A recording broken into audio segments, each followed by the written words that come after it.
हे भौजी चला संभर के मेला में भीड़ कचा कचा लागल बा। हे भौजी चला संभर के मेला में भीड़ कचा कचा लागल बा। जाम कच कचा लागल बा, भीड़ कच कचा लागल बा। भौजी चला संभर के मेला में भीड़ कचा कचा लागल बा। हे भौजी चला संभर के मेला में भीड़ कचा कचा लागल बा।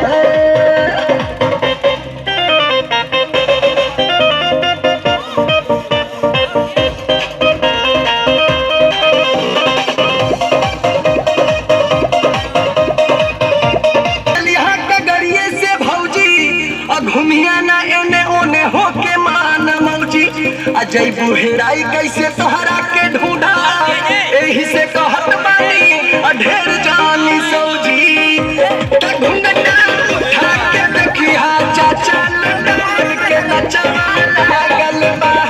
घुंघटा उठा के देखिया चाचा लड़न के नचवा लागल बा। एही जे नचवा लागल बा, एही जे नचवा लागल बा। भौजी चला संभर के मेला में भीड़ कचा कचा लागल बा। हे भौजी चला संभर के मेला में भीड़ कचा कचा लागल बा।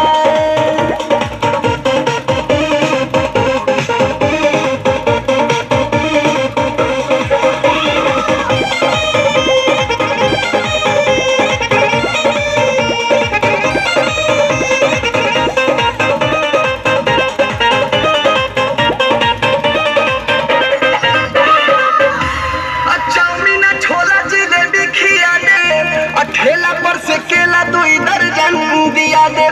अगर मिजाज तो मैं फिर से खेलने को तैयार हूँ।